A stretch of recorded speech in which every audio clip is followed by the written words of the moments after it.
April 3rd, 2024. Loaded card today in NBA and Major League Baseball action. We got all day Major League Baseball, and then we got all night NBA action. So it is a full day of sports. Of course, we'll cover as much as we possibly can. Jay, you're big on the women's college hoops, and certainly getting a lot of accolades. The women's college hoops. You think it's flash in the pan, or you think it's here to stay? A little bit of both. I think the stars that are in the game right now, and because they've been there for a minute, kind of add to it. So, people were there's some names that people already knew that they were able to latch onto. I saw yesterday that was the most watched women's game of all time, and it outpaced some NBA Finals games from last year. So that's a really great start for women's college hoops or women's hoops in general. When you have star power like they have currently, you got to continue to build on it, and I think it's good for the game. I And think we there's got more competition now. And I looked, when I correct. looked at the brackets, I mean, I know nothing about it at all. I'm not going to sit here and claim, like I said in the past, it's like if they held the Olympics across the street from me, it still doesn't mean I understand the pommel horse. But the thing is that it just seems that it's a little bit more spread out than it used to be. It used to be UConn and everybody else. And in recent years, we've seen other programs, and like I said, I know nothing about it. I only go by the headlines, right? I mean, the bare minimum here. South Carolina and LSU, and now Iowa with Caitlin Clark kind of gaining some prominence. Of course, Baylor had a good run with Brittany Griner, and Texas with Cheryl Swoops years ago, but and USC with Cheryl Miller. But for the most part, it's been UConn's world, and everyone else has been living in it. And just seems now there's a little bit more of a balance of power out there. Most definitely, but UConn's still a power, still there, still ain't going nowhere. We got a really good one coming up soon. I think Iowa and versus UConn. So um, Yeah, what I really don't like about UConn is is Gino Ariama. So if he's still there, I got to root against him. He is way sleazy and just I mean he's a fraud, and there's really no other way to put it. He's a fraud, and the people that speak his how just above standing citizen that he is, well, you're all frauds too or suckers. You can't be anything that falls outside of those two categories. They talk about Gino Auriemma. Oh, he only takes a $400,000 salary or whatever for his coaching, or he takes a very very low salary for his coaching. Yeah, but he's paid by Connecticut $7 million a year for personal appearances, for talks, and for all this other stuff on top of it. So basically, he is being paid a ton of money, and that money is being sucked directly from the academics. So he's actually even worse, as opposed to a Nick Saban or a guy like that who's just like, you know what, I'm a football coach and I make 11 million. It's pretty much the way it works. I always got to paint the negative slant to it. Take the pretty picture, paint the negative slant. That's what I do. Smearing. Speaking of negative slant, Chris, hope you're happy with your Cubs win. Um, Cubbies. yeah, they still suck. It really doesn't matter. We head on back to Boys Town. We're gonna have a group road trip, I think, to Chicago.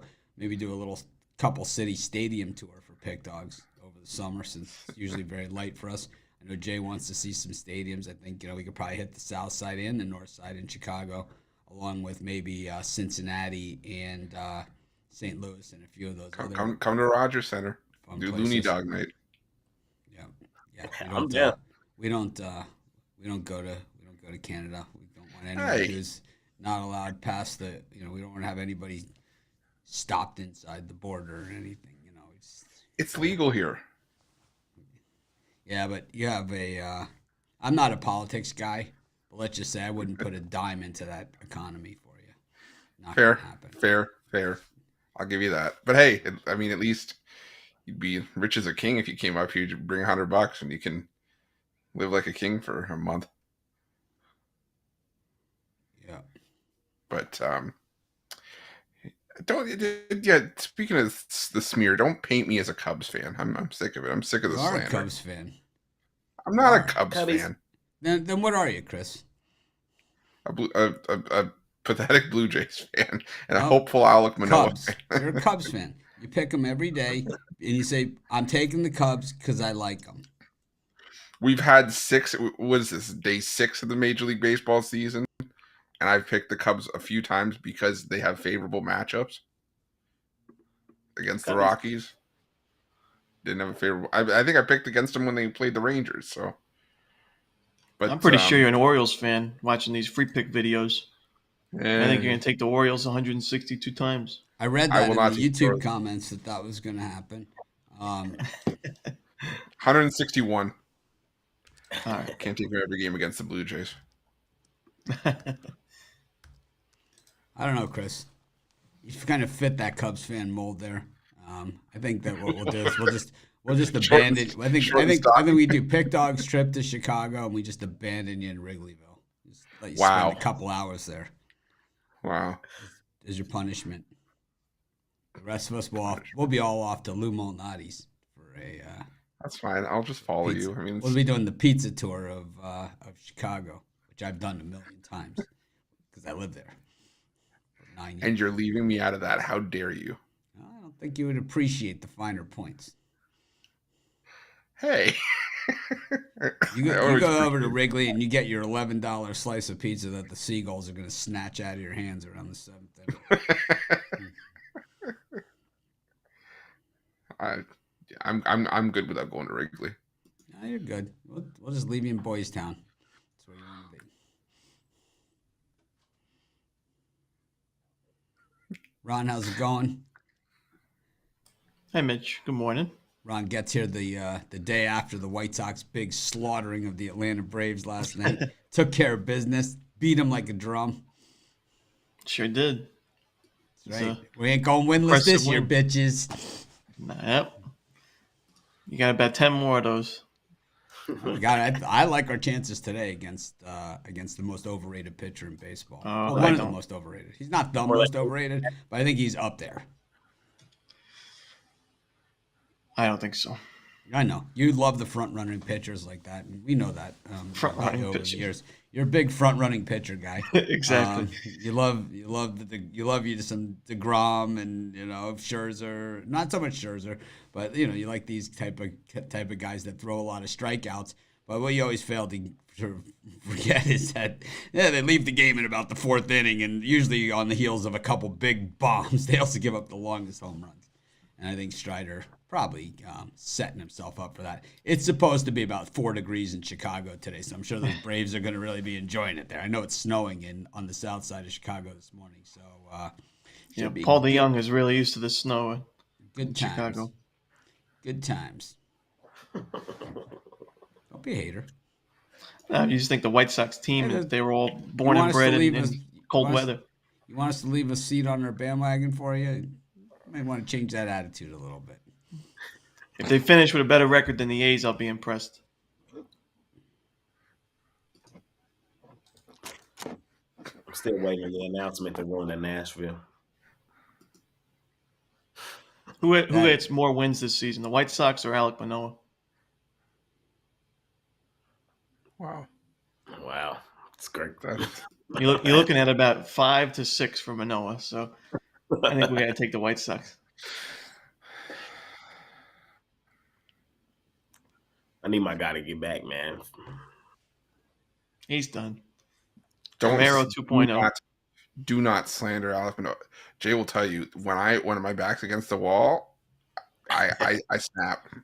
Yeah, I'm watching you get testy the last couple of days, so Stick to the NBA, all that stuff. All right. Don't slander this shrine behind me, okay?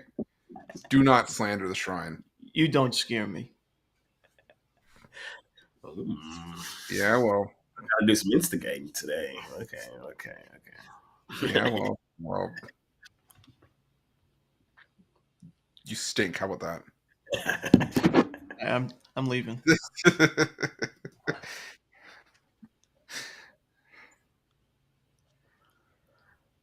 Money making Tuesday, fellas. I swear to God. Wednesday.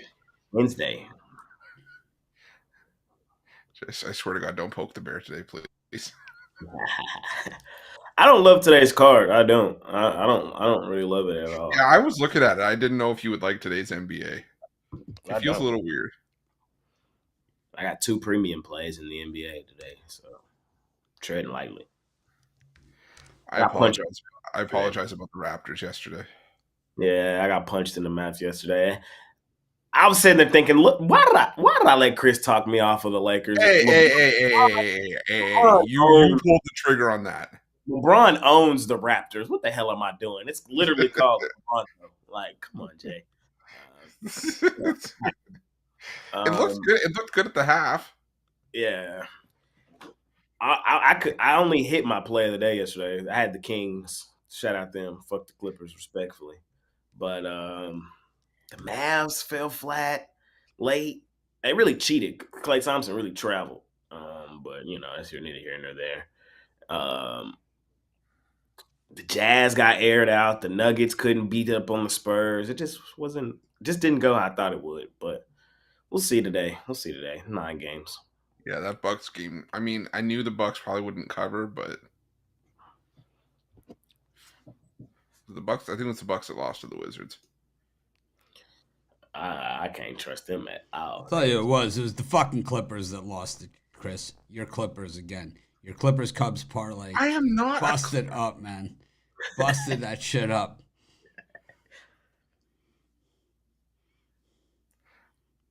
I'll accept the Cubs because I've taken the Cubs the last couple of days. I will not take the Clippers.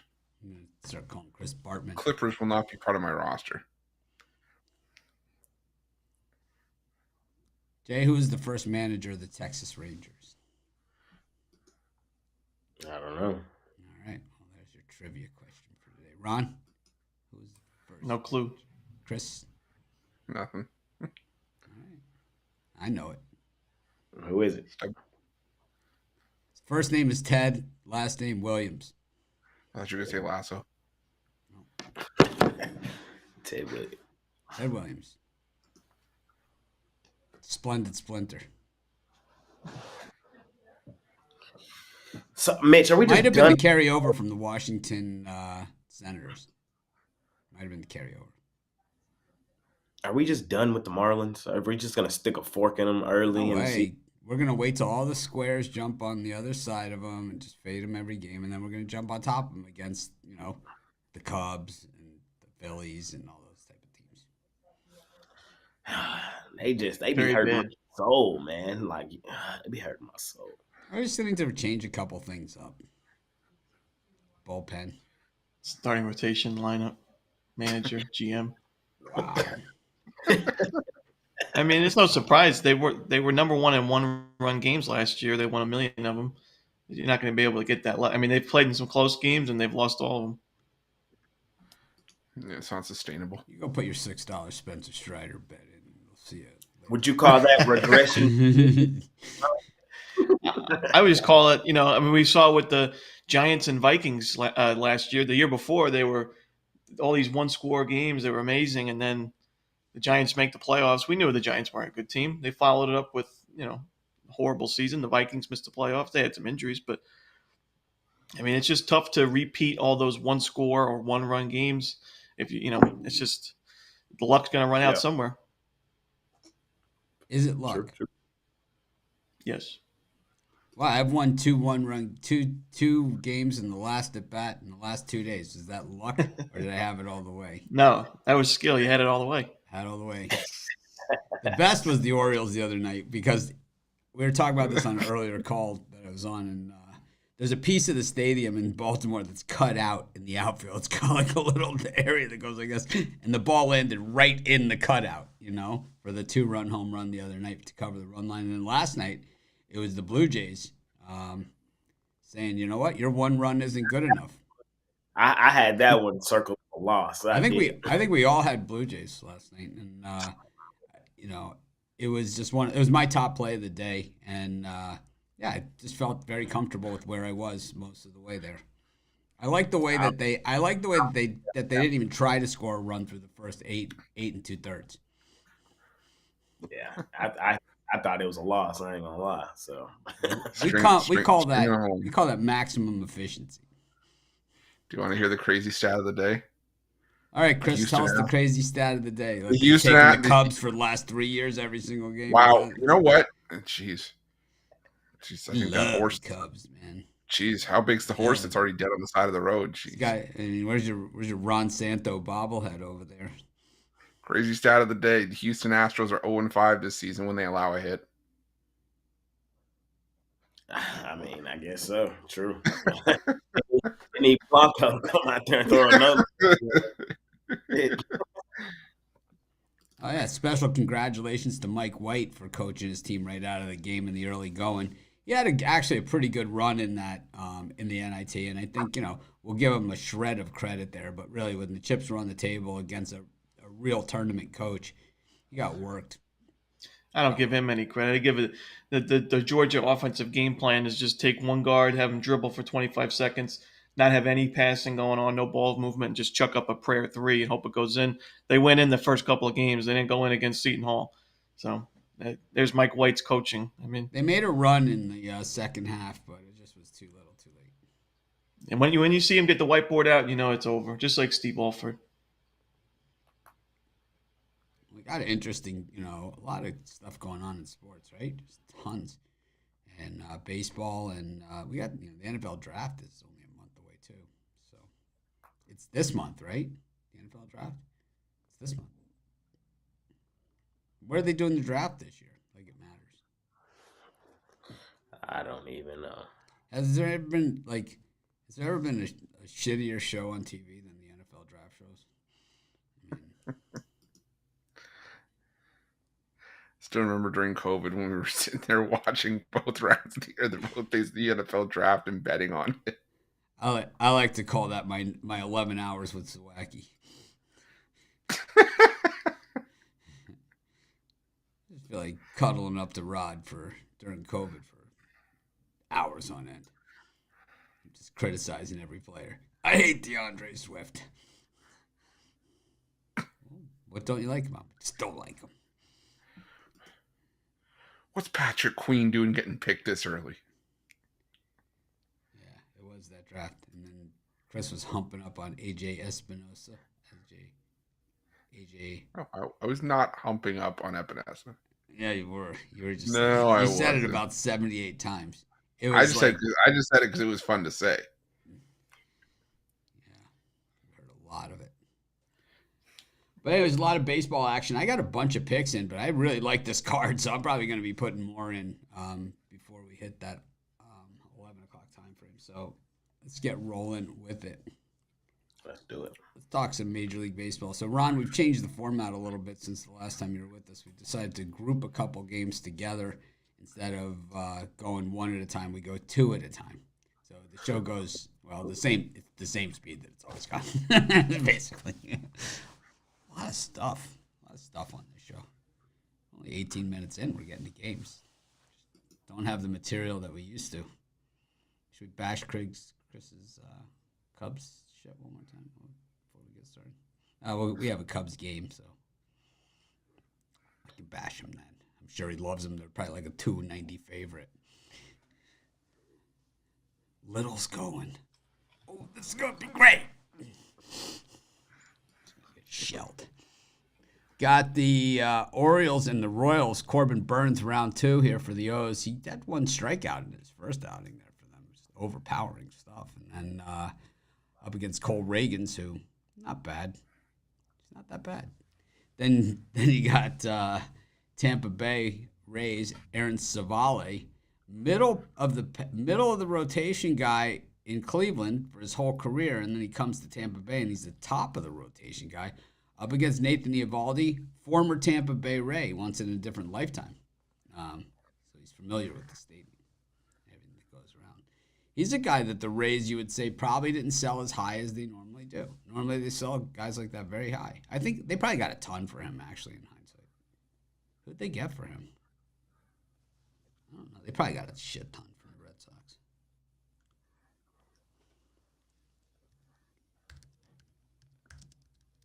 They got Jalen Beeks. Ah, Beeks. Gotta love Beeks. Beaks, beaks, beaks. Speaks. Gotta have beaks. Need a beats. You ever see that That's another bit I Seinfeld missed. where they think George is dead? You ever see that one? And Steinbrenner shows up at George's father's house. And he's like, "How in the hell could you trade Jay Buhner?" It's like everyone said Phelps. Phelps. It's like, they love Phelps. I remember that, the Jay Buhner for Ken Phelps trade. Digger, that's what they used to call him. Probably a little before your time. Anyways, Jay, what do you think here? We got the Birds and the Royals, and we got the Rays against some team you might be somewhat familiar with here. Burns he's that guy. I think he's really going to be nice for Baltimore.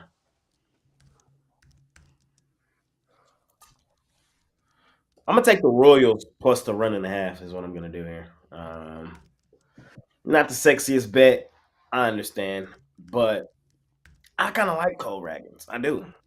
Former Texas Ranger. I'm upset that we still gave him up for Adolis Chapman. Still can't believe that shit. But it was what it was. I don't know. The O's, they're everybody's favorite team right now, and I just think there's value fading them more often than not. I'm gonna do it, but in the right way. I think I'm gonna take the Royals plus the 1.5. And you're gonna give me my Rangers with Eovaldi on the mound as a dog. Sign me up. I'm just that simple. Just that simple. Last time we saw Eovaldi in Tampa. Need I remind y'all what happened? We're the better team. Better team as a dog. Sign me up. It's that simple. Give me the Rangers. Win the series. Yeah, I like the Rangers as well. I just like the value with them.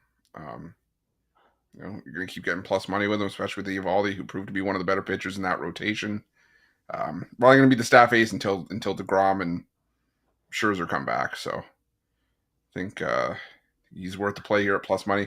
I'm going to take the Orioles. I think that Cole Ragans, as good as he is, I think he's going to have Jacob DeGrom syndrome. So freaking square, man. It's like, oh, whatever. I don't care. I'd rather win than we're try. gonna have to give you Bitler's title. Jacob Pull it- DeGrom syndrome. Whoa! Oh! You can predict an injury. El Cuadrado. Oh! Some breaking news at the NFL. No! Dak Prescott cut.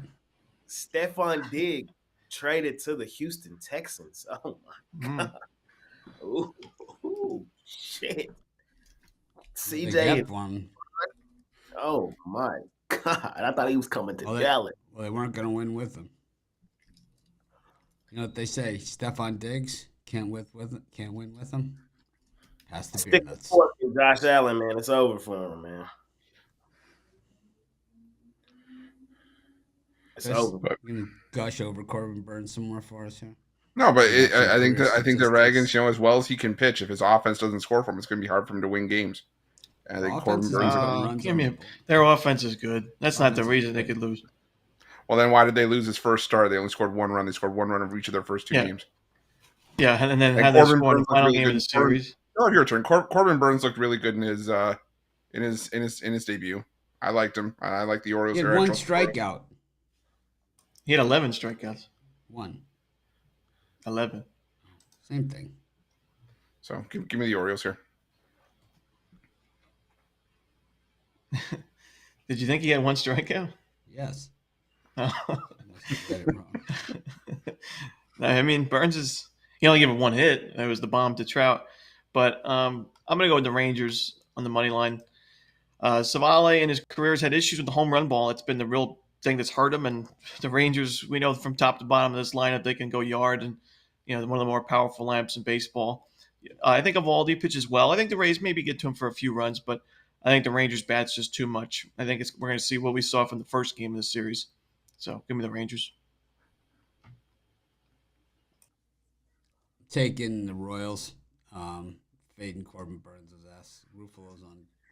I am in shock over here, man. I am like, oh, wow. I'm sick of Corbin Burns, man. I've had enough of his ass. You know how much money I've lost on Corbin Burns over the years? There's a reason the Brewers traded him. They got sick of him. It's not like they got a haul for him. You know, DL haul or something is what they got. Not a haul. I just don't even see it, man. I don't even see the path. Got the Marlins up against the Angels. Not Sandoval. Yes, it'll be Sandoval. AJ Mother Pucker on the mound for the Marlins. And then Joe Ross makes his triumphant return to the majors as a member of the Milwaukee Brewers. I know you've been waiting for this one, Chris. You always last year we missed him. There was no Ross. Like, whatever happened to Joe Ross? Well, here he is. He rears his ugly head one more time up against Chris Paddock, another guy who, let's face it, man. This game starts at 1:10 Eastern time. This could, people that say baseball games take a long. This could be that game. This could be that one. We might still be talking about this one on the drive-through tonight. Yeah. Paddock did go 5 innings last year. 6 hits, 3 runs, all earned, 8 strikeouts. Oh, man. Still managed a 5.40 ERA. That's what he does. He needs something with a 5 in front of it to function. What do you think of these beauties, Chris? You got 4 Hall of Fame pitchers here going. Oh man, well, the only one I'll roll with here is the over 8.5 in that Twins and Brewers game. I mean, you said that's all you need to say is Paddock versus Ross. I mean, like you said, Joe Ross hasn't been in the majors since 2021. He wasn't even that good to begin with when he was there. Chris Paddock, 5 innings last year. Like you said, none of them were really all that special either. So give me the over here. I think we could hit this one by the middle innings. So over between the Brewers and the Twins for me. Yeah, I'm going to go with the over in the first 5 innings of that one. The control for Ross has been a problem in his career. He walks a lot of batters. That could be a big issue here. And Chris Paddock, I don't expect him to go too deep into this ball game, and I think the Brewers could get a few runs on him. Both of these bullpens are solid, so I think a majority of the scoring is going to be done early. So that's why I'd rather just take the over in the first 5. I'm rolling with the Brewers here. I just really like what we saw Joe Ross in the minors last year in the California League, that 5.14 ERA, and then in the Pacific League, he sported that solid just even 6 ERA. He had a combined 5.14 ERA in the minors last season, which, it's not that easy to do. It's not. He's accomplished, as they like to say. He knows he doesn't have a lot of chances here, so I expect him to make the most of it. I think if Ross can keep the ball in the ballpark, which is a bit of a reach since, he's not good, is he? I'm going to take the Brewers, though. Can't stand the Twins. Jay? I'm joining you. I'm right there behind you. Fuck the Twins. Joe Ross? We're all over Ross. We're all over him. Give me the Brew Crew, man. Dress for less, baby. They'll give me the Brew Crew at home, Even money, too. You can find kind of even money, 105. That might be the most underrated bit that I couldn't have seen coming. It was like right there. I just came up with it. It was right there, and I did not see that coming. Yeah, it was there. It's a beauty. Oh my god, that's great. Yeah. We'll use it again if he remains in the majors, which is no certainty by any stretch. Because once Woodruff comes back in, I'd imagine his chair might be done taken for the year, right? Woodruff is? Yeah. Oh, then maybe Joe Ross has a gig. We're in. We're going shopping. Have you ever been to Ross? I've been once. Yeah, I went once in Vegas and once in California. I went once. It's not bad. There's a lot of empty shelves, man. Just a lot of empty shelves. Found a suit jacket there for $20 for a wedding. I was happy. I always look in those stores for dog toys, because my dog happens to go through them very quickly. Anyways, Joe freaking Ross. Yeah, I'm on the Brew Crew in that one though. Gotta fade the 50-50 Twins. Gotta fade them.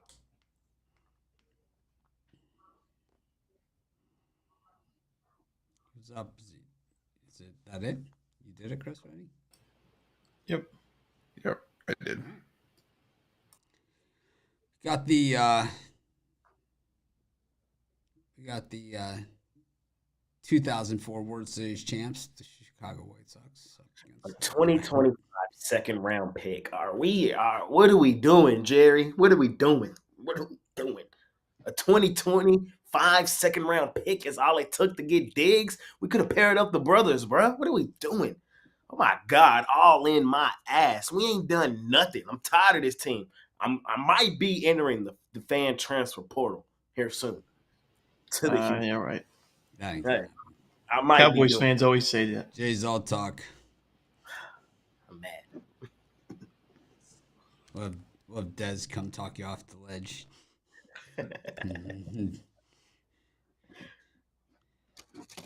Dez draining threes on Jay's ass. They had a basketball court, like a half court set up at the party we were at, Ron, like regulation. I stand by what you said. That's probably the best trip I think we've ever done. Got to start planning the next one. I think a stadium tour would be fun. I think if there's a fight in Vegas over the summer would be good. Something like that, or a concert. Or we can go somewhere else. There's a lot of other good cities out there. Go to Romanelli's. Picnic. Casa Cookout. Romanelli. Cookout. Grandma's There you go. coming. Grandma's coming.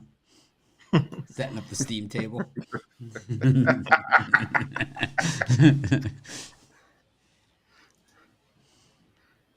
Everyone get enough to eat here? Oh, chicken farm. White Sox up against the Spencer Striders. We've got those swinging A's versus the Boston Red Sox. How about the A's now renegotiating? So now it's going to take a while to build this stadium in Vegas, but things go up in Vegas so fast. It's amazing to me that it would take this long. But I heard some that they might play in Sacramento or. Yeah, I don't know what they're doing.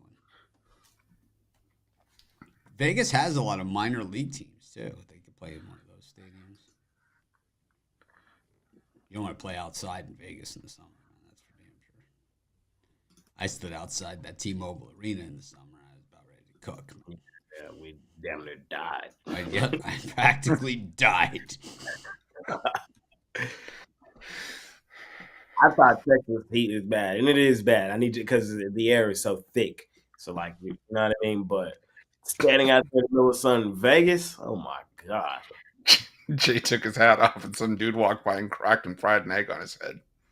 Practically, shit, could have. We got the A's and the Red Sox and the White Sox and the Braves. Ron, we know you're on the White Sox. What do you think of the other game? I can't back the Oakland A's right now. I think there's going to be spots we can, but I mean, this team is actively looking to lose. I mean, you bring down Ruiz, who led the American League in steals, send him to AAA. It makes absolutely no sense.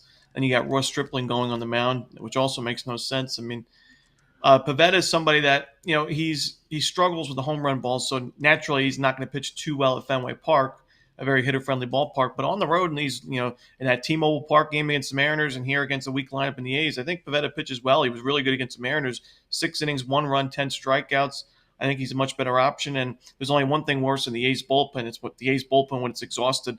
And we saw basically every reliever pitch yesterday for Oakland. Same thing for Boston, but I trust their relievers a lot more. So I'm going to go with the Red Sox.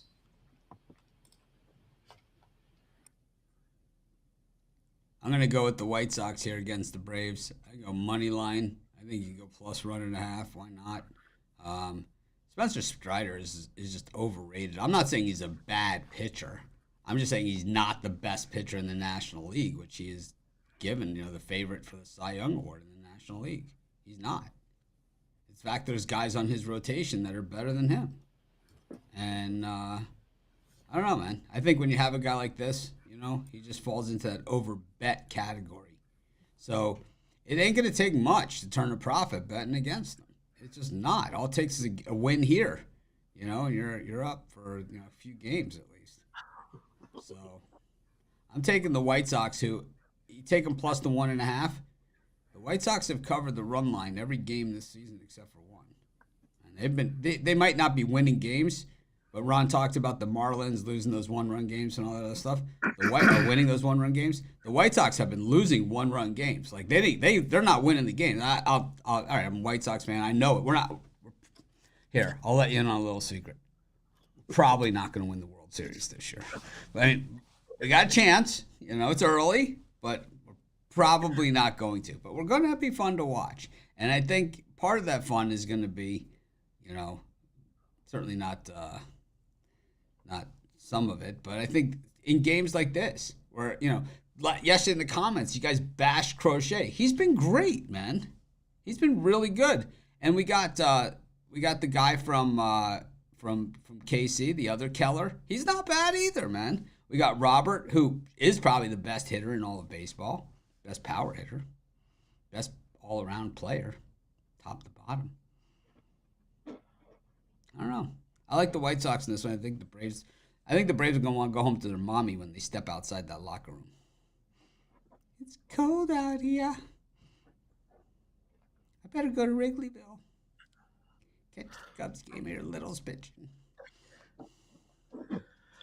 I'm on the Red Sox. I had them yesterday, money line with my guy Bayo on the mound. Boy, did they give me a heart attack. Oh, my God. They gave me a heart attack. They pulled it out, though. I think Ron made some really interesting points, though, about the A's. They're done. I don't even like the direction they're going. He forgot to mention what they're doing to their only all-star from last year as well, Rooker. He's on the same list. They played yesterday, but yeah. Yeah, but for the most part, he's, who knows what they got going on over there. They're showing all the signs that they're not interested in winning. And they're already bad. So a bad team that's not interested in winning or being productive is not a team I can bet on. I know the price is a little high for the Red Sox. I know we're expecting this to be a pretty down year for the Red Sox, but I'll lay the 165 today. But it's the A's. Yes, the A's. Chris, what jersey for the Cubs are you going to get? Bellinger? It seems like maybe your type of guy. Cody B. Morel. Morel was balling here in Texas. I was kind of surprised to see how he was hitting. Maybe a Swanson. You know what I mean? Maybe Dansby. Nah, give me an Shota Imanaga jersey. Suzuki. Got a better chance of driving a Suzuki than. I'm gonna get you that Justin Steele. Don't worry about it. Justin Steele. Injured. Get a discount. You get it, Ross. You get it, Joe Ross next to that Bills Stephon Diggs jersey. Oof. Yep. Too soon. Too soon. Never too soon. It's never too soon. Give me the Red Sox here as well. I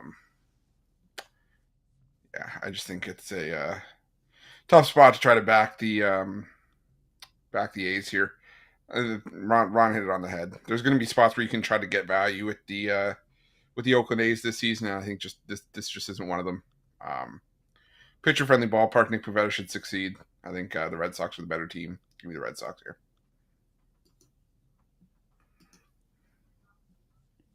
Nice story. Got the Diamondbacks against the Yankees. Diamondbacks getting on the board yesterday. Yankees bats. Los Serpientes. Zach Gallen. Better. Dominated. Then you got Zach Wheeler up against the Reds and Frankie Montas, exiled from the Bronx. Escaped from the Bronx. It's me, right? Awesome. I'm gonna take I'm on Los Serpientes with Merrill Kelly. A couple of years ago, last year, it was like in the World Baseball Classic. It was like, oh, Merrill Kelly's all we got or whatever. It's not bad. There's a lot worse pitchers out there than him. And Carlos Rodon just still hasn't shown the stuff that we're looking for that we saw when he was a member of the White Sox. He's still just not that good. He labored last time out. I know he didn't give up much, but he was on the ropes. And you don't want to be taking your $25 million a year guy out in the fourth inning, And it's like he was laboring, man. Walking guys. There's guys on base. I mean, against the Astros, who, let's call a spade, as they say. As I heard on Jam Session the other day. It's like the Houston Astros aren't exactly hitting the cover off the ball. I think it's just a lot of opportunity here for the D-backs, and I think for the Cincinnati Reds. Zach Wheeler, man, if it wasn't for bad luck, he'd have no luck at all. All the Reds have to do in this game with Montas out there is keep the Phillies 2 runs or less. If they can keep the Phillies, even 3. 2 to 3 runs or less. Because you get into that Phillies bullpen, I swear, man, us 4 could probably, in 4-man stand with ghost runners, probably, put up a lot of runs on them. That bullpen is just pathetic. They just stink. Someone said in the comments on YouTube yesterday, this guy doesn't know what he's talking about. I read before the season that the Phillies bullpen was going to be one of the best in baseball. It's like, they're getting crushed. I'm sorry, man, if you haven't seen it or not. He wrote this on the heels of that grand slam they had given up the night before. I like the Reds, man. I like the way they're playing. The Reds always seem to have this style of team. Like they're loose as a goose. They're playing with house money. They're not going to back down from these guys. And Bryce Harper, he's always one of those guys. He's like, he's kind of reminds me of the guy from the Cubs that won the MVP that year, Chris, whatever his name is. He reminds me a lot of him, man, where it's like most of his stats happen in meaningless moments. He's the king of the meaningless moment padding of stats guy. That's exactly what he does. It's like in blowout wins, he's Tatum. He's freaking Tatum. It's, and it's like he pads his stats when the games are out of hand. 3 home runs, yeah, you didn't need them all. It's like when you really need him, and that's when he strikes out. They needed them all. No, they didn't. What'd they need him for? Yeah, I don't agree with that. Harper was excellent in the postseason last year. Yeah, he but now that he's a designated hitter, for how much does he make? It don't matter. If he's hitting, he hit 350 in the postseason when they went to the World Series, and lost. Sure, but what do you want him to do? Pitch too? Win. One guy can win a whole game for in baseball. Reggie Jackson did it. All right. The great ones do. All right. Reggie Jackson, biggest moment, biggest stage, 3 at-bats, 3 swings, 3 home runs, 3 different pitchers, World Series, and that's why they call him Mr. October. He also did the same thing when he was on the A's. Hit like that. There are guys that just in the postseason, they just come alive, man. That's why they call him Playoff Jimmy. Harper's one of those guys. But he can't carry them to the win. He can't lead them to the promised land. Because he doesn't pitch and he doesn't hit for the other guys.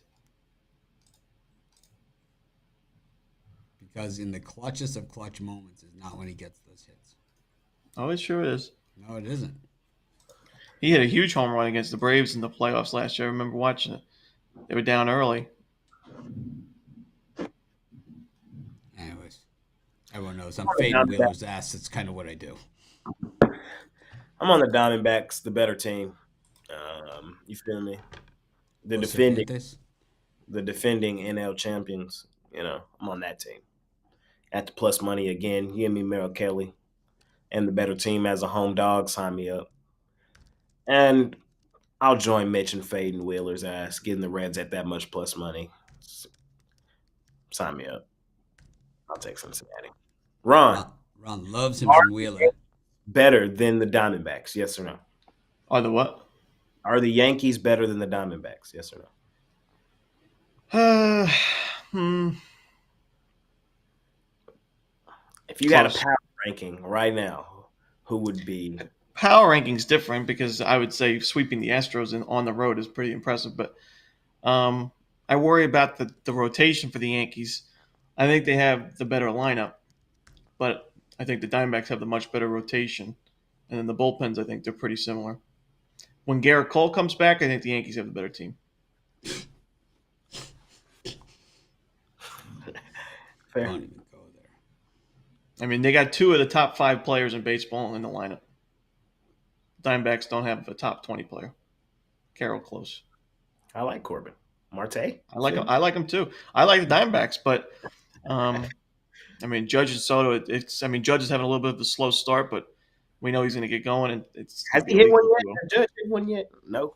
I don't think so. They haven't gassed up on the timeline yet, so he ain't hit one.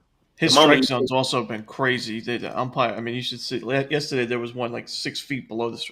I mean, they gotta realize he's 6'7". Fading his ass.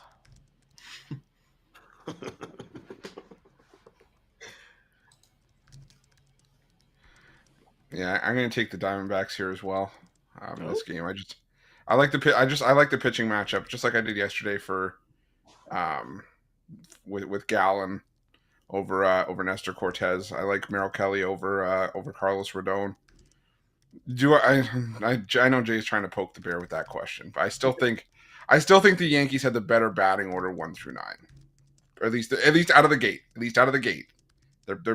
But I think that the pitching matchup tips the scales in Arizona's favor. I think that's how close the batting orders are right now. So it's a lean to the Yankees to have the better batting order, but I think the huge edge in pitching gives the Diamondbacks the edge for me in this game. So give me Arizona.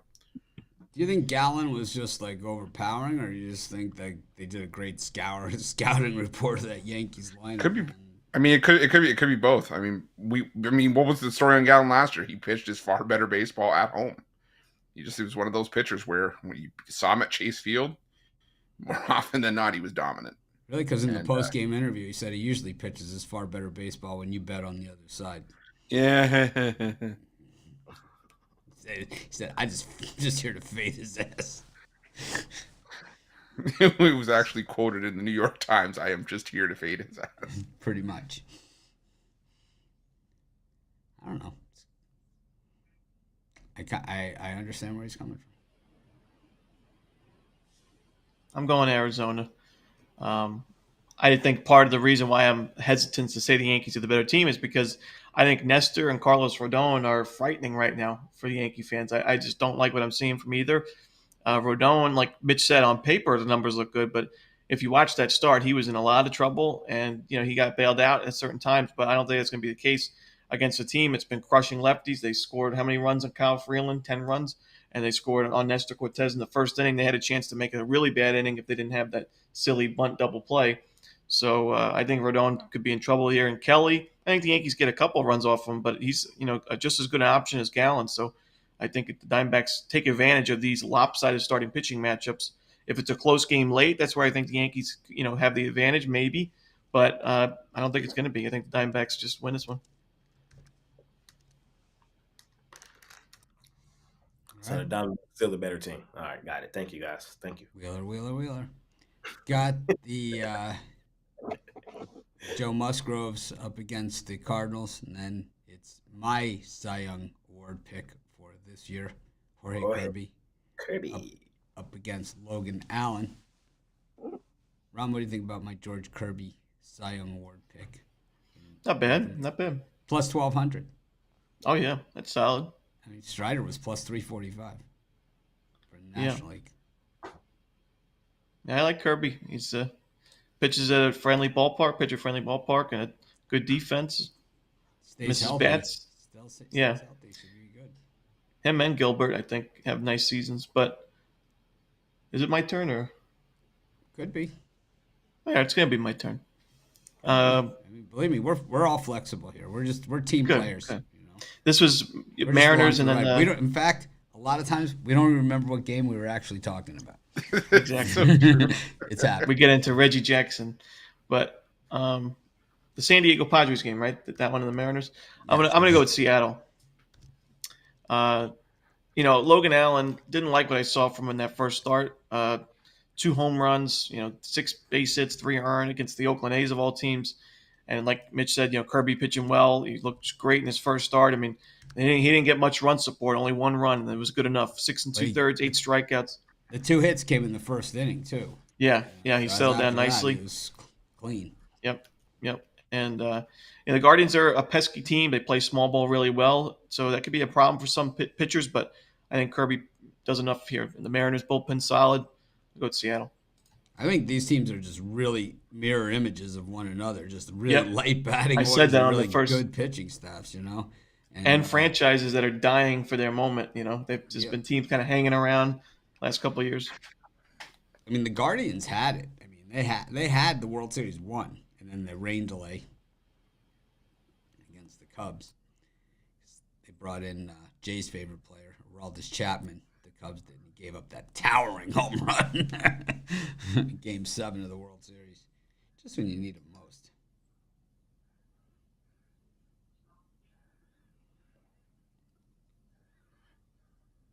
But yeah. I'm gonna roll with the. I like the under in that Mariners Guardians for sure. I think there's. What was the under yesterday? Was it 7.5 or 7? I think it was 7.5. I remember Ruffolo mentioned it on the show yesterday, and I really liked it. I think it was 7. And I said I was gonna bet it, and I forgot. I think it was 7 flat. It closes 7.5, but I like the Guardians team total under as well in that game. Kirby dominates there again, and I don't know, man. I took the Padres yesterday, and I think that means I'll probably never take them again. It's probably the first time I really leaned into them in a few years, and they did nothing but let me down. Actually, I followed it up. I put $300 on them too. Another extra kick in the nuts. I'm not even sure what the hell I was thinking. It was like I just got into that flurry that you get into baseball where you start betting, just like you can't stop clicking. Don't even say you haven't done it. Don't even say it. I just don't know why. I just don't know why. Sunday. The visual of the kick in the nuts just makes me laugh every single time. Ruffalo starts judging me when I say stuff. I'm not judging you. I feel bad. I know what you mean. Paint me out as a villain. I'm your friend. Someone says Mike Lewis was bad. I got my face smacked left, right, center. Yeah, that's pretty much what happened to me. That's pretty much the way that it played out for me, too. I don't think it's that someone said Mike Lewis was bad. I think it just goes to show you that, I mean, these guys are all major leaguers, and they have the capability. I mean, when Blanco throws a no-hitter, it just goes to show you anybody could freaking do it. Because he's remember when Armando Galarraga had the perfect game? It's like, I mean, it happens. Philip Humber, perfect game. Oof. It happens, man. Ball. I'm gonna take that under with you in that Mariners Guardians game. I just still don't trust either offense. I can see Kirby having a solid outing. And the Mariners, they're capable of not hitting any game possible. They've been all right start the season, but that just means there's one in the fold. I'm going to take the under there in that one. And I'm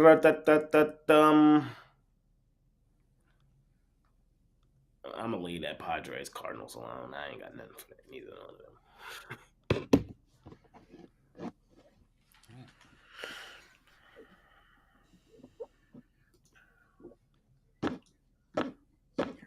Did you go, Chris? I didn't hear you hump up on Joe Musgrove yet. Because I can't get there. I'm going with the over 8.5, if anything, in that one. But I'm with you guys on Seattle with Jorge Kirby. I also like the under 7.5 in that thing. Again, I think that could be another 1st to 3 wins kind of game. Kirby pitched his better baseball at home last year. Pitcher-friendly ballpark. I think it's a low-scoring battle there. So I'm going to take the Seattle Mariners to win a low-scoring one.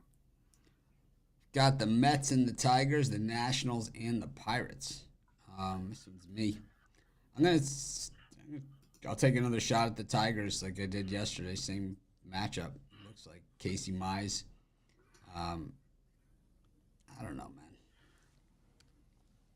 man. I'm not a believer that the Tigers win the division like everybody else is, but I think they do win this game. Hauser's not bad. I could probably be talked off of it if just the right circumstances too. I think the Mets lineup too. I think the Mets are at a very pivotal stage here. They need to make a decision, as a franchise, what direction they're going to take, because they have high-priced players, but they have high-priced players that people would still want. Sometimes you give these guys these used contracts to be like Giancarlo Stanton, who the hell would, pay that thing off. Probably the Padres. But outside of that, what else can you possibly, do with some of these things? But the Mets actually have pieces that people would want. Like, I could see Lindor, people wanting him. And I could see people wanting Pete Alonso, too. But I can't see him not on the Mets, which would be, unless he was on the Yankees, I think. He just seems like a Met-Yankee guy. I'll take him in Chicago on the south side, though, anytime. It's welcome. Welcome aboard. Come on in. Water's warm. Ron's grandma's making cutlets.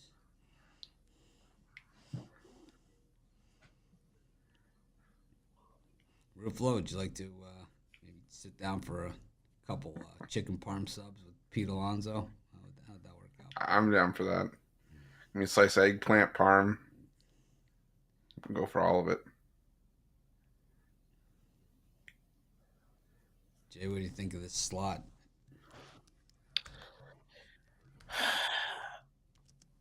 I think if they're going to continuously price the Mets like that, we're just got to fade them. Tigers playing well. I mean, how's this lineup that bad for the Mets? How are these guys this bad? It's the Mets, They're missing Buck Showalter. That's what it is. And I'm fading their ass. It's just that simple. What was the other game? Nationals, Pirates. Yeah, nothing much for me in that one. So just give me the I kind of lean to Mitch Keller, honestly. Minus 145 with the Pirates, kind of ugly though. But Nimmo, not bad.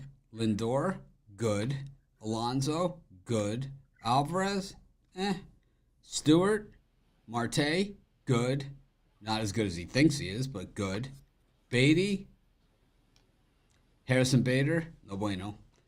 And but they got McNeil and Wendell. I think Alvarez is better than Meh. I think he's one of the better hitters. All right. Well, he's batting cleanup. The no bueno got me. What, Harrison Bader? What, you want him? Harrison Bader, no bueno. Great glove. Don't pick up the bat. He stinks. It's like with the Mets. I think of the Spider-Man meme when they're pointing at each other with Joey Wendell. It's like Jeff McNeil and Joey Wendell, the same exact player, just cannot hit. I mean, the Mets, they frustrate. My best friend's a Mets fan. He's just like going through it right now. It's not pretty. I mean, Tonkin last time out, right? Tonkin, 1 inning, 2 hits, 5 runs. How's that even possible, man?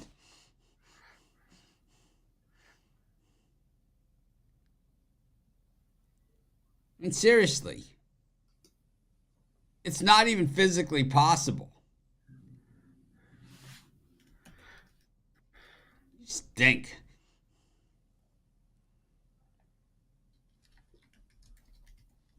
All right.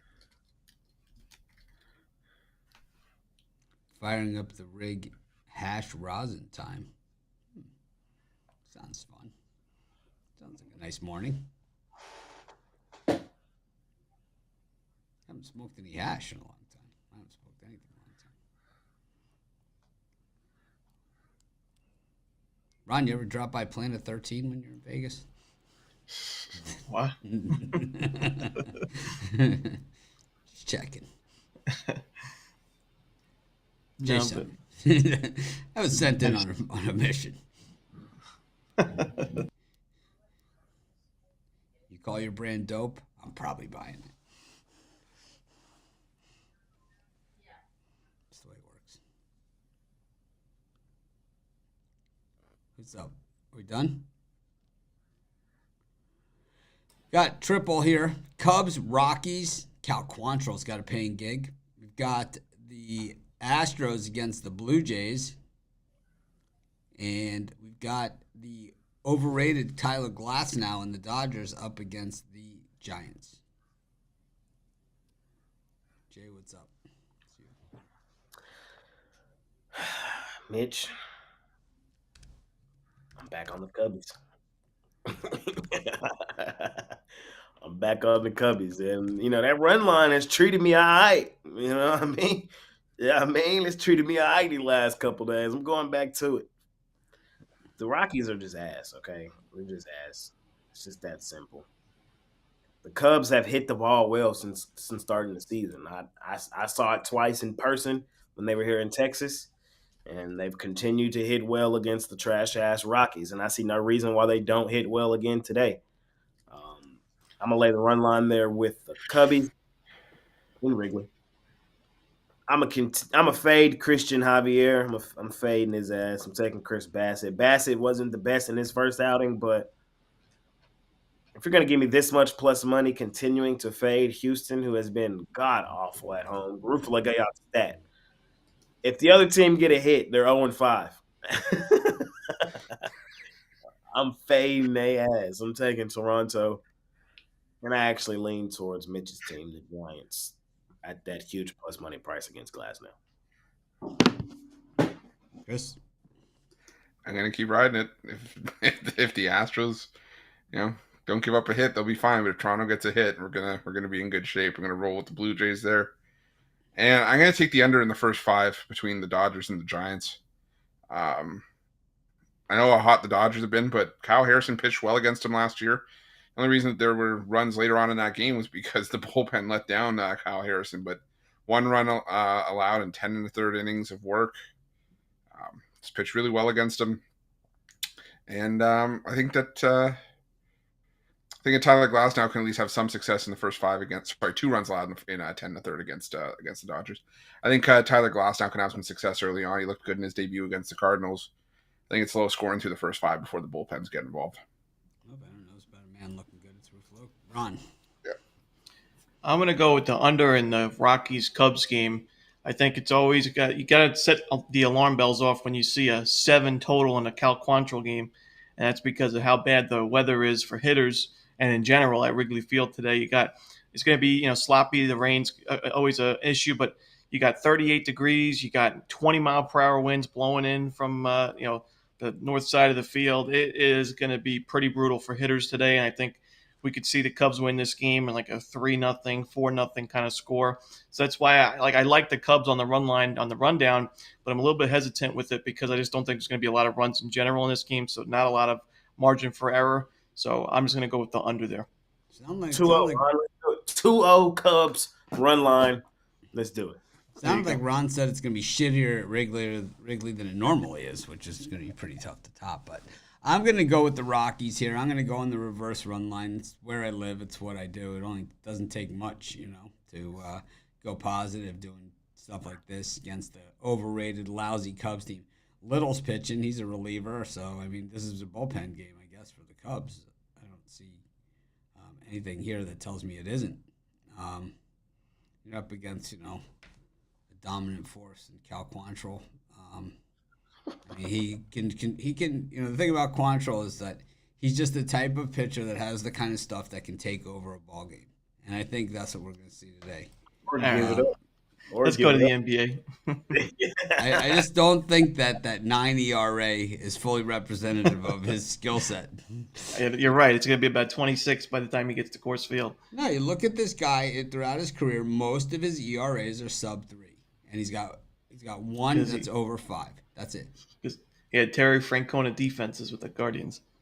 Now you're at Coors Field. He doesn't give up a lot of home runs to begin with. He's just not he's not a guy that gives up a lot of home runs. I think you guys might be a little bit, maybe spent a little bit too much time at the Cubby Bear, and maybe not enough time watching the actual game.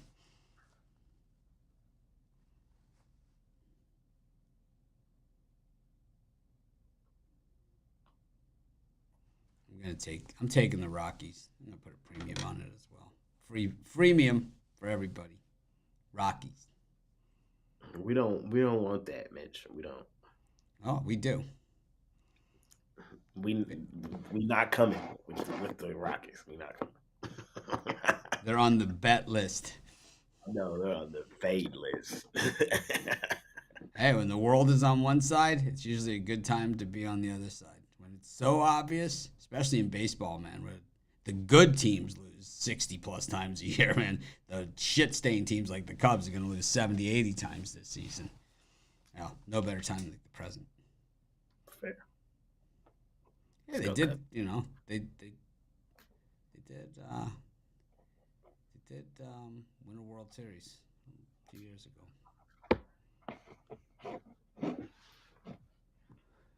Go to the NBA. What a card it is. Got the Hornets against the Blazers and the Wizards, fresh off that big performance yesterday, taking on the Lakers. Jay, what do you think? I think this is two games that honestly provide no real betting value. I mean, Hornets, Blazers, two terrible teams. Small lean on Charlotte for me in that one. These boys, they're comfortable at home at the crib with this being their, fifth straight home game. Blazers on the back end of a long road trip, their fifth straight road game. The injury report is really concerning for Portland. I lean towards Charlotte in that one. They might actually come out and hoop. Sean Clifford said he's going to step down after the season, so they might have a little joy with that. I don't know. I'm not in love there. And then I lean Lakers, but I'm not rushing to like 12.5 with the Lakers on a back end of a back-to-back with travel, with this being their sixth straight road game. It's just not a great spot to be laying this many points with the Lakers. The Wizards are terrible, though. The Wizards are the worst team in basketball. They got a win yesterday, so that means they're probably going to get aired out today. Not a whole lot of value for me in these front two, but lean Lakers, lean Hornets. Chris? Yeah, I think it is a good spot to lay the points with the Lakers. I normally don't want to go chasing laying points with them on the road, but the thing is, we talked about it earlier. They blew out the Raptors. D'Angelo Russell was the only starter to go 30-plus minutes in that game. So LeBron and AD are probably fairly rested, so I assume they're probably going to play here. And like Jay said, the Wizards won yesterday. So if anything, it creates the rare spot of maybe a letdown for the Washington Wizards after beating the Bucks and probably get them beat up here.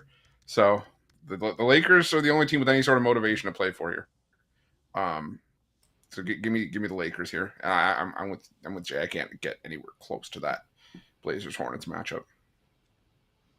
Yeah, I mean the Lakers, they're still on the run to try to sneak into that playoff spot rather than the play in. So I think there is. I would expect the guys to play. The big name fish, and I think they're going to win this game. This is my team, Big Brother. We cover spreads on the road. We lay the lumber, and this might have to be a freemium as well. I'm getting a little tempted to hammer down the Lakers laying the points, even though it is a pretty putrid game on paper, but not as ugly as that next game. I will be staying away from it, just like you guys. Fair. Getting a LeBron jersey.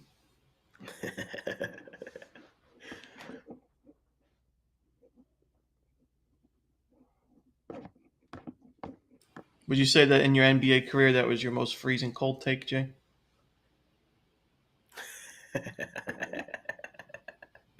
It's up there. It's in the rafters. And were you embarrassed that Ronnie Baseball hung you out to dry in that one? Big Brother, man. You know what I mean? Ronnie Woo Woo Wiggins. Ronnie Woo Woo. Do you know who Ronnie Woo Woo is? Google him. I don't. Well, if you guys are going to be Cub fans, you got to know who Ronnie Woo Woo is. Got to Google him. He's the. It's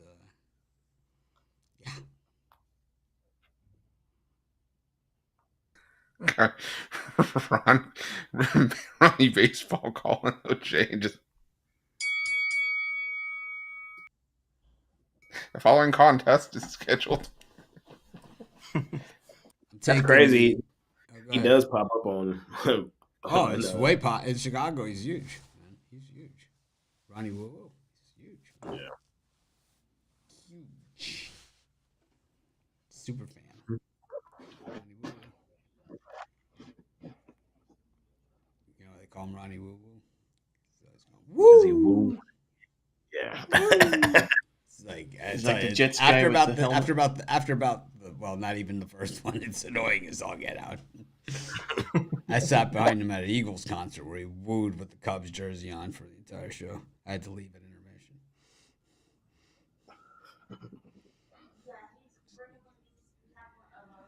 I like the Hornets here. Showing a lot of moxie. No LaMelo. So it just means more value. I also like the over in the Lakers-Wizards. Because we all know when the Lakers play in the second leg of a back-to-back, there'll be no defense played whatsoever. They don't do it. It's defense optional. And they choose the option not to play it.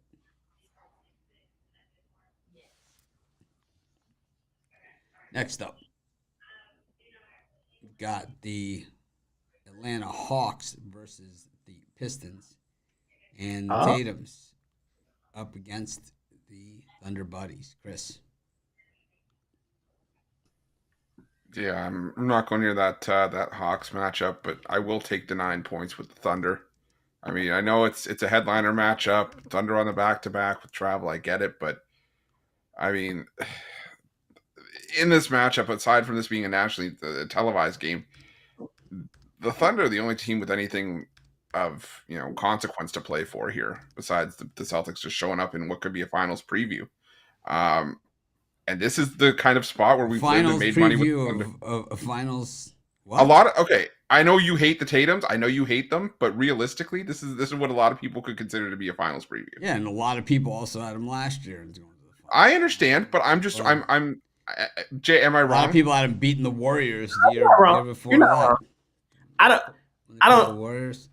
I love the Thunder. I don't know if they're really they're so young. I don't know if I really trust them to get all the way there. No, that's fair. But I'm just saying when you hear people say that they are, yes, this could be considered a finals preview. Yeah. So I just think this is the area where we've lived making money with the Thunder for the last couple of years as a decent sized underdog.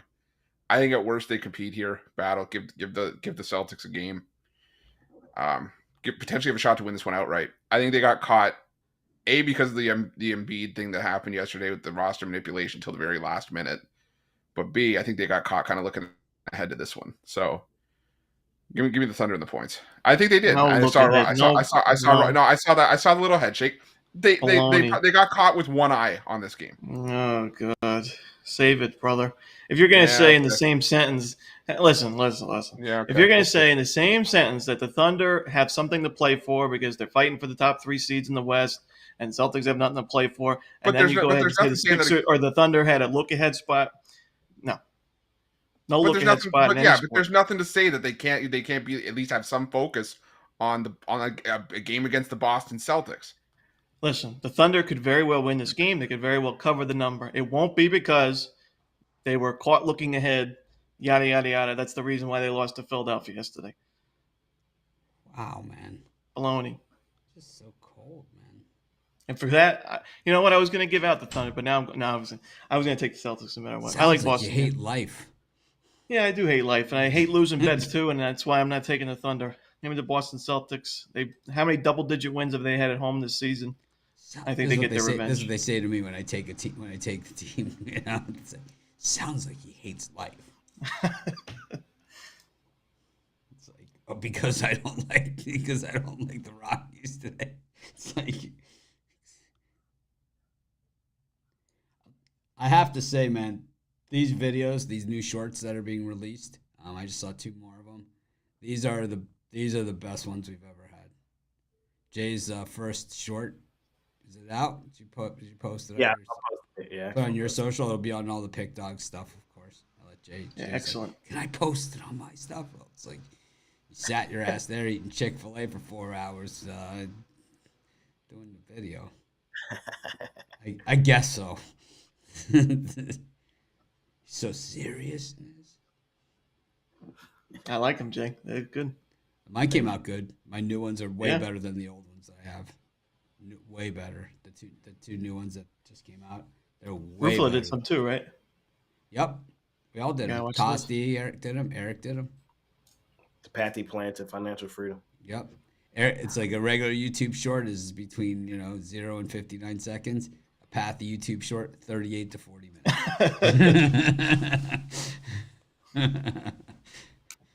I digress. We know. Should be an interesting editing job on Eric's videos. It actually was coming in at like 40 seconds on his videos, which was pretty good. I really like these ones, man, that he just did.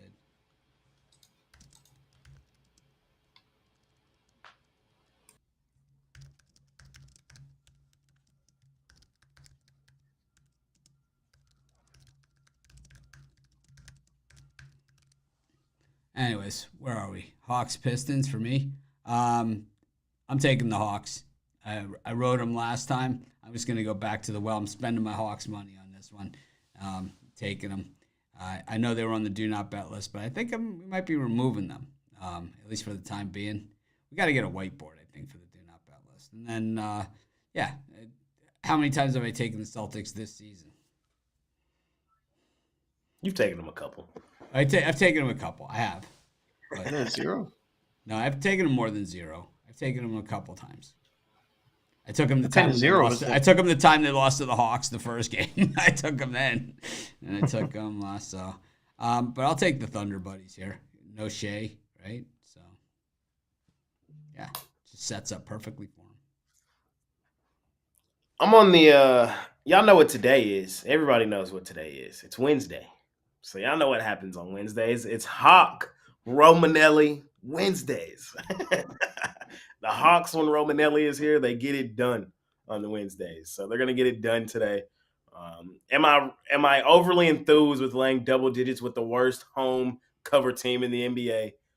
No, not really. But they should get it done. They're playing the best basketball we've seen them play really in quite some time. Beating the Celtics twice, you know what I mean? So I like what I'm seeing from Atlanta. The Pistons, their injury report's really concerning. I gotta fade Detroit here. They just got beat. They just lost to Memphis. They can sure as hell get aired out by Atlanta. Come on, Hawks, let's get it done. And then that Celtics-Thunder game gives me the creeps. Here's the thing. I have said unless I have a clear and concise reason to fade the Celtics, I'm not going to do so. And with Shea and Jalen Williams both game time decision here, they did not play yesterday. I would say, honestly, probably leaning towards not playing today. Right now, I'm leaning towards the Celtics. If Shea and Jalen Williams both play, 9 times out of 10, I'm going to bet the Thunder. They have to both play, though. If it's one or two, if it's one of them, no. If they both play, I'll bet the Thunder. If one of them doesn't play, I'm going to bet the Celtics. It's pretty much how that goes. So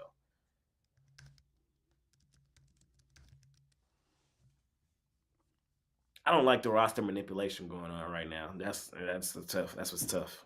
Chris, what'd you think of my new video there? You like those?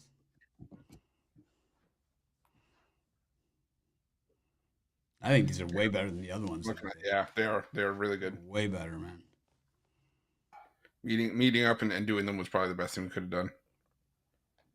Yeah. We should do it again. That's what we should do is every 3 months, we all meet and do videos. It kind of be the excuse, the catalyst, if you will. Where are we meeting next? St. Lucia? Topeka. St. Lucia, Jade Mountain Resort. In St. Lucia. That's where I want to go.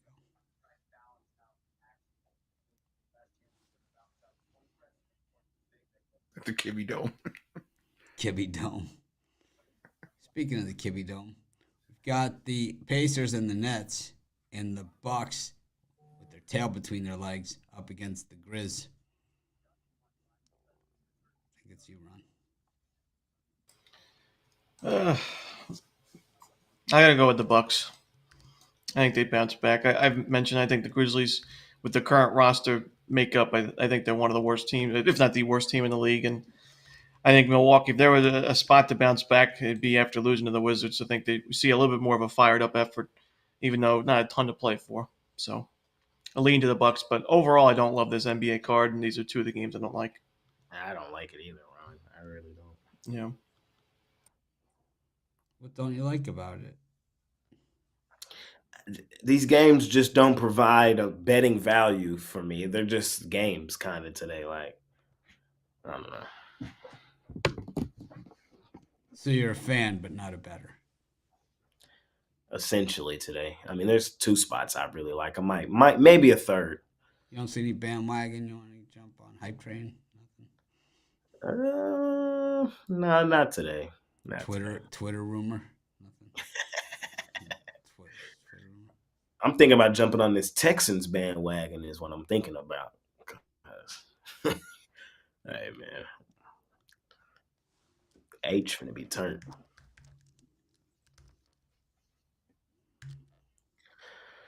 So we're doing What you like? in this. It's in these. I'm gonna go with the. I'm gonna go with the Pacers. They've just blown the shit out of the Nets this season. They've beaten the crap out of them. So why not one more time? It's the squarest play on the board.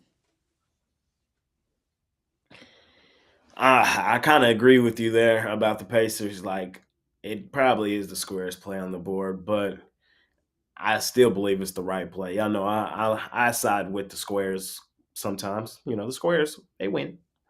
And I think they're gonna win here. The Nets, they've been the sharpest falling knife all season. Sticking a fork in them, I can't bet them. Pacers, like you said, they've aired them out twice. Should do a third. And I can't trust Milwaukee. I just can't. I'm done with them. I can't. I told you guys yesterday, Washington plus the points is probably a good look. Just don't trust Milwaukee laying double digits anywhere. Just can't trust them. Can they air out Memphis? Yes. Should they air out Memphis? Yes. Will they air out Memphis? Probably not. So I'll lean towards the Grizzlies.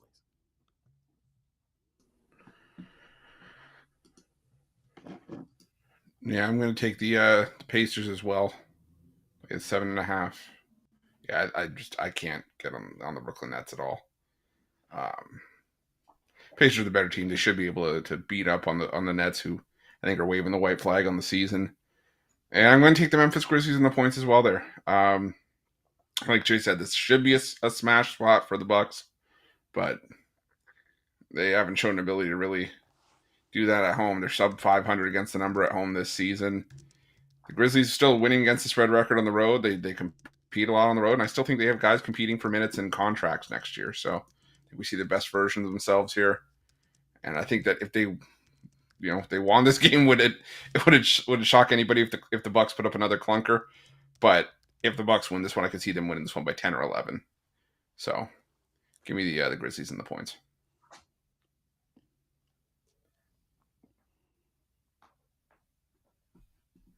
What are you selling today, Jay? Today I have my NBA play of the day for sale. We've hit 5 of our last 6. Cashed last night with the Sacramento Kings. It was the only thing I really hit yesterday. Rough NBA night for me, but we did hit that NBA play of the day, so you guys can scoop that up today. You can hop on something long term. I'm showing profit last 30 days for the season. So, a couple bad days just means that there's a bounce back on the horizon. And I got 3 plays in baseball today as well. So money making Wednesday. You guys can hop on with me over at Pick Dogs Premium, or pair me up with one of these 3 guys right here, or all of them. Shit, pair us all up. Pair us all up. What you selling, Roof? I got a $19 pickoff play for Major League Baseball. Also got that as part of my MLB 5 spot for the day. Last time we did a 5-spot package earlier in the week, we swept the board, so hopefully we can do that again today.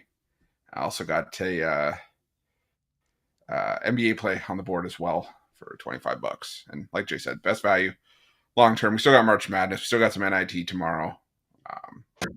NHL, NBA are in the playoff pushes. MLB's in full swing, so definitely check it out. Number 2 in MLB leaderboard right now, so excited for that. Ron? Yeah, I got my rundown best bet on the site, and I just actually uploaded my season pass in the MLB. So you get every single premium play, all the rundown best bets each day, but all the other long-term exclusive baseball picks that I put up, money lines, totals, run lines.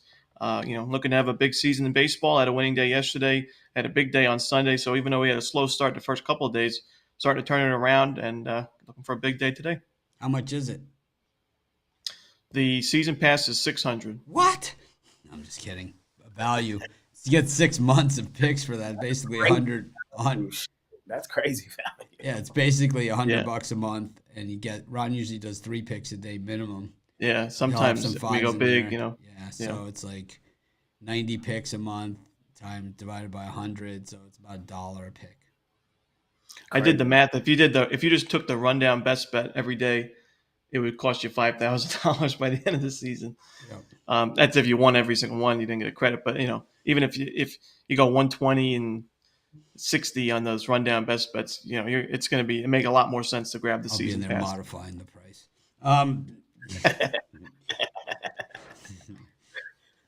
Plus, use the discount code PICK, you get 15% off. Yeah, there you go. It's actually, it's almost too good of a deal. Too good of a deal. I'm taking it down. I'm taking that. You're gonna go out of freaking business. Like we're doing the videos, man. It's like only have one light on, like half of my lights will be out. Couldn't afford to go full lights today. I have to sell some of the bobbleheads. Yeah, it's like do the bobblehead auction on here. I got outbid on a bobblehead last night. They got me at the gun. It's like I had one on eBay. They got me right at the gun, but it turned out there was like 9 of them for sale. So I was like, just went in there and bought one at the same price, that I had bid at. I didn't even realize there was that many. It's a Dick Vitale signed.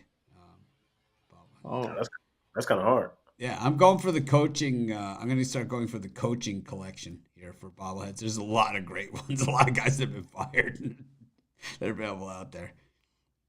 A lot of guys you can get on discount too that are kind of on their last leg. There's a lot of them. You putting coaching bobblehead on eBay. Man, there's a lot of them. I wonder if they got Jim Boeheim picking his nose. No, they don't have Boeheim, but they got Bobby Knight throwing the chair. No. They got a lot of guys. They got the Tubby Smith, Kentucky. They got pretty good ones. I wonder if they have the Saul Smith, Kentucky. Oh, that sounds collectible. The ultimate letting your son play. I'll get you fired. What you selling today, Mitch? I just have one pickup for sale. I have a lot of picks out there in my packages, so I'm going to revamp and probably put up some afternoon 3-pack and an evening package as well. Also, I'm working with some of our partners, guys that you may or may not know that work at Pick Dogs. So it's weird because like a lot of people think like I'm an employee of Pick Dogs or whatever, and I am, but I also own it. But the thing is that we have other people that we work with in different types of products that we've talked about from time to time. So we're doing a series with one of my partners, with 2 of them. One of them you've met, Micah, and we're going to talk about like how the process of being banned from sportsbooks actually what it really looks like for you when that happens, and what little recourse you have, and how we can make them pay for it. I'm excited to do it, and I know my other partners are not excited about it, and they pretty much said I can't do it, but I will anyway. It's gonna be interesting. Ron was at the meeting. I think it was pretty well received. What do you think? It was a hard no that I said. Sounds like you guys are gonna think about it.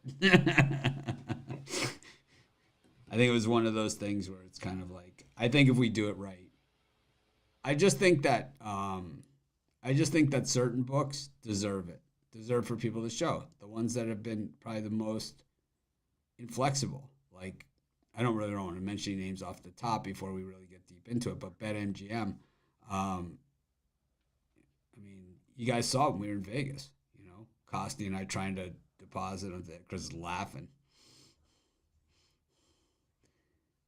But I just see you 2 sitting there going, what the hell is this? Please contact customer service. Jay got limited at the window, man. They didn't even let him get on the app. It's just like, That's it.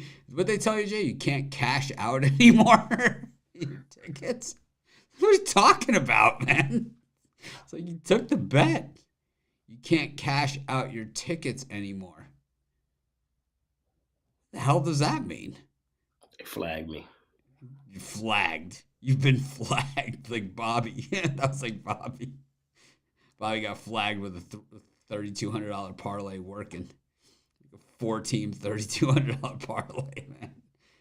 That's the amount of the bet, not the amount of that he was going to win. I mean, you see people in the comments saying, they cost me $97,000. It's like, that's the actual size of the parlay. Man, it's crazy, right? It's so weird, right? Because they go out of their way to try and get you to sign up. And you sign up, and they tell you you can't play anymore. Anyways, we're going to help you guys out that's happened to. And we're going to help guys out that are getting crushed by their regular online, if you have a credit bookie, like that use credit, not an online sports book, but a credit bookie, like a real local bookie, and you're losing, especially if you're losing, it works best if you have at least a $2,000 limit with these guys.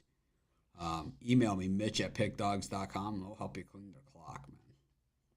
We'll rev share it out with you. So, anyways, aside from that, Chris, let's take the Cubs today. Cubs. Cubs first 5, -1. Your video, I like your videos too, Mitch. Yeah, I think those are better than the first ones. A little watch heavy. My video. I think I gotta change. You definitely notice it. I think I'm gonna switch to my other watch for the videos. For those videos, it's a little watch heavy on that one. You definitely notice it. You know what I mean? Little watch heavy for me. I got my wristbands on, for all the VIP stuff, but it's like the other one is like, it's a little watch forward for me. I don't know if it was just me, but Jay says it is too.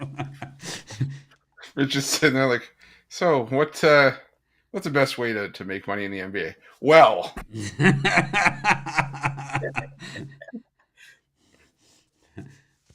I wonder. I like it. I wonder. Yeah, a little too much watch for me. All right, we'll figure it out. We'll get on the next round. I'll go with my other watch. Timberwolves up against the Raptors. Got the Pelicans up against the tragic Magic. And the Suns up against the Cavaliers. I'm up. Boy, I would love to find a path to take the House of to go against the House of Disappointment here, but I think that one I might just leave alone because I'm not laying 16 with the Timberwolves anytime soon. Not at this point of the season, because some of these games are somewhat meaningful, right? So it's like if it's a meaningful game, it's the Minnesota Timberwolves. It's just not where you want to be. If anything, maybe a money line bet the other way. Not on BetMGM app because it won't take our action. You're speaking my language on that one, Mitch. You are, but it's the Raptors, though. I know. That's the problem. That is the problem. It's the Raptors. I like the Magic on the money line against the Pelicans. They've just absolutely owned the Pelicans in New Orleans. They love New Orleans. They have those beignets, man. They just go nuts. Go out to Bourbon Street, hanging out, get some hookers and blow, party all night. What's the place with the Hurricanes? I haven't been there in so long. The bar, they've got the Hurricane drinks. I've never been in New Orleans. Oh, man. I had a ton of family there, too. Like, my mom's from I just never been. Oh, my God. You drink those Hurricanes, man. The only thing you really want to do when you drink a couple of those, you just want to puke.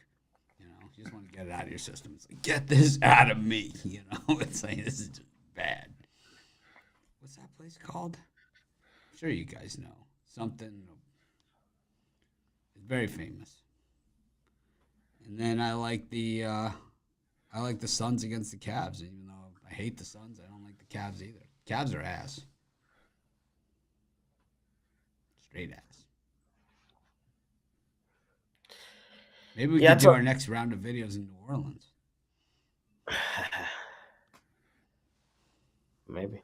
I told you guys I didn't really like today's NBA card. It makes me feel really uncomfortable. Like, the only way I can go in that Timberwolves game is to lay 16 points with the Timberwolves. Like, oh my God. Ew, that don't even sound right, but it has to be done if we're going to play that game. The Raptors are done, and I'm not betting them on a back end of a back-to-back. Pat O'Brien. With Chris, I need to borrow the keys, man. I'm standing out. And then I gotta play the spot and the situation. I have to take the Magic. I have to take the Pelicans here against the Magic. Revenge game at home at the crib. One of my favorite spots in the NBA this season has been the bounce back game at home that also sets up as a revenge game, and that's what we have here with the Pelicans. It's going to be their 5th straight home game. They've lost back-to-back home games. Revenge game against the Magic. Magic coming off an extended homestand. Just played, 6 straight games at home, so it could be a letdown spot for them on the road. The spot and situation here, everything yells take the Pelicans, so I will do so. And then Suns are a fade. There's only 2 teams worse for your pocketbook than the Suns, and that's the Hornets and the Hawks. Fading their ass. I'm taking Cleveland. Got the there's the hurricane drink, and that's why it's just not a good vomit drink. It's just not a good color. They're big. It's like, yeah, they hurt. We got a question in the comments. How many subscribers are girls? A lot. A lot. Yeah, a lot. And that the username makes me laugh. Yeah, the username is hell. But a lot. I think you guys would be surprised, actually, how many girls. Yeah, because I know that originally I only got into sports handicapping for the chicks. That's like, and usually, like, I know that, like, a lot of people have actually got married in our YouTube comments. Like, guys, they try and pick up women in the YouTube comments. Actually, a lot of people have got married that way. Because that's where people come. It's a love-in. It's kind of like it's a sports Tinder, if you will. Kind of a Match.com meets sports betting. It's our pick dogs community. I'm gonna guess 15 to 20%. 15% are women, which is not a high percentage overall, but it's probably a lot higher than a lot of the other ones. People would think, yeah, for sure. So, yeah, I think it's higher than what people think. I don't know why it is, but we've generally always had a pretty high female contingency, compared to what most people would think. Shout out Probably to ladies. Chris's boyish good looks. I think so. Probably it. Big magnet. Such a teddy bear. Chick magnet, Chris. Ruffolo. I can't help it if people want to slut it up for me. Happens. Chris dresses slutty on Fridays again. Aqua, hold me back. Where are we at? I think it's me. Yeah, I gave out the Magic in the video, and I was going to give this out as a premium, but I didn't want to get backlash for it because I'm switching course. I am going to go with the Pelicans, laying the 4 at home. They just got torched by Devin Booker for 52 points, and the Pelicans actually the best team in the NBA against the spread off a loss, 19-9-1 against the spread off a loss this season. Like that stat. So, I know that. I like that stat. So, I wanted to go. I went Magic just at first because I saw, the Pelicans 14-12 against the number as a home favorite. Magic 14-12 as a road dog, and catching 4 points with the best cover team in the NBA. But then, like I said, you realize that Pelicans usually bounce back, and I think they bounce back here. So I'm gonna take the Pelicans by the points. I'm gonna switch course from the video. Problem for me is the Pelicans just don't beat good teams. Magic are a good team. Give me the points. Fair. Simple.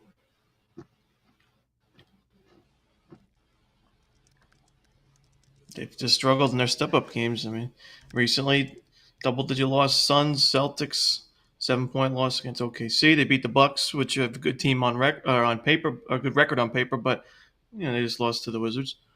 They lost to the Magic. They lost to the Cavs. Their wins against teams like Portland, Brooklyn, Detroit. Here and there, they have some nice wins, but it's just not enough for me to want to lay points with them. So, what's going on in hockey, Chris? Is there games, or we're at like the end of the season? Yeah, we got 5 games today. There's about 8 games left. In the NHL for teams. Some have 9, some have 7, but usually around 7 to 9 games at this point. And there's a few playoff spots locked up. The wild card races are still open in both conferences, so it's going to be a good last couple weeks.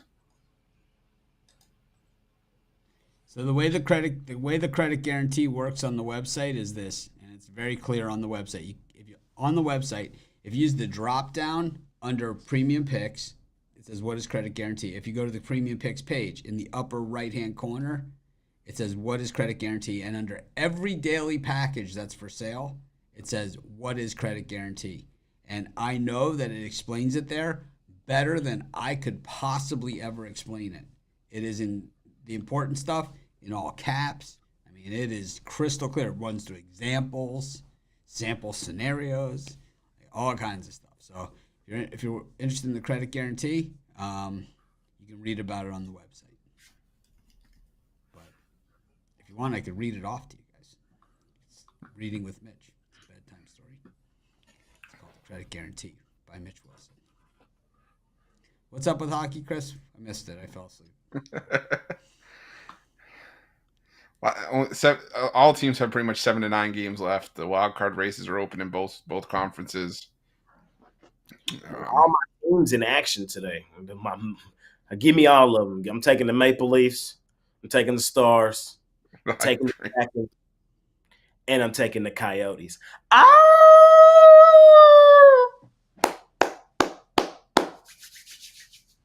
I don't think you did the hawk noise, did you? Ah! Ah! There we go. There we go. Chris, is the car coming today or what? I gotta see who they're playing. I don't even remember. I haven't looked at. I looked at the card, but they got the Canucks.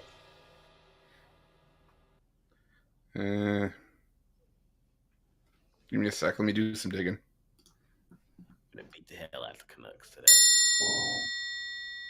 All my guys in action in hockey today. The Hype Train, the Stars, the Kraken, Coyotes. This is a J-type hockey day. Okay. All right, Jay, ready? No.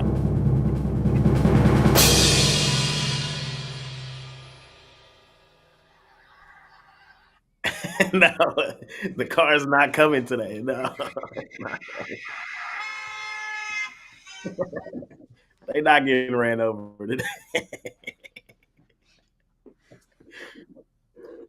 Damn. In case you needed it.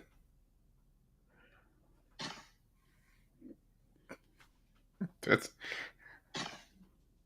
might have been. I think that's a Coyote getting backed up over again and run over. It's just it's tough because the Coyotes played their best hockey at home, but head to head, Vancouver's won 6 of the last 7. They won the lone meeting this season 2-1. It wasn't a runaway by any stretch, and the Canucks are kind of running out of steam down the stretch, but this goaltending group for Arizona is struggling right now, and I think they're just playing out the string here. So I go Vancouver in that one. I'm also going to go with the Dallas Stars against Edmonton. Dallas is just on a roll right now. Edmonton going to be fine come playoff time, but I think the Dallas Stars are the play in that one. So those are the two I like, I think, for this one. Fair enough. Ron, any pucks for you? I have a premium play on one of the games, but other than that, nothing. How many premiums have you had this year in hockey, Ron? Let me tell you, about 10. Very selective. Ron in action on the ice tonight. Okay. Skating on over. Yep. Chasing them up. Anything for you, Mitch? Should we call Costi and see if he has got any plays? He gonna hit us with this. Well, I guess that brings us to everybody's favorite part of the show. Parlay. Let's see what Costa got to say. Your call has been forwarded to voicemail. The person He's on another show. He's on his radio show in Vegas. Oh. No. I thought you were going to say it's like the phone shoved in the MERS or something. He could have patched us in, and we could have patched him in. You could actually patch him in through his soundboard. Then we'd have the Eric Crafty show.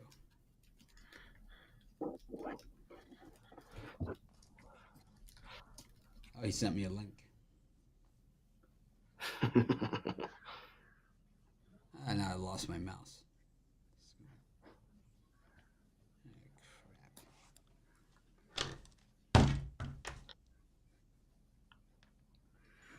All right, parlay time. All right, for the parlay, give me the Pelicans. Give me the Pacers. And give me the Seattle Mariners. I'm going to go with the Magic on the money line, the Lakers, and the Texas Rangers. Give me the Texas Rangers. Give me the Milwaukee Brewers. Some early money. And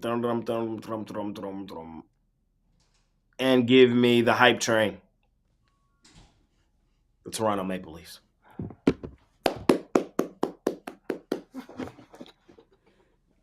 Colorado Rockies. Chicago White Sox. Toronto Raptors. Parlay it up. Money line.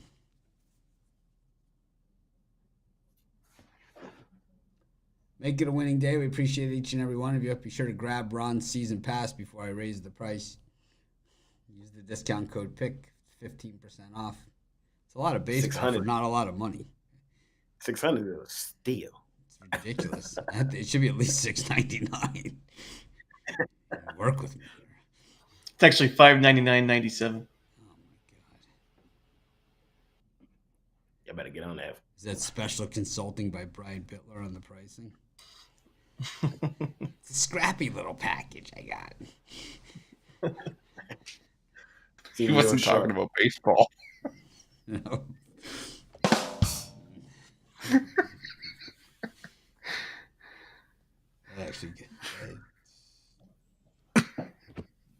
Actually gets the double.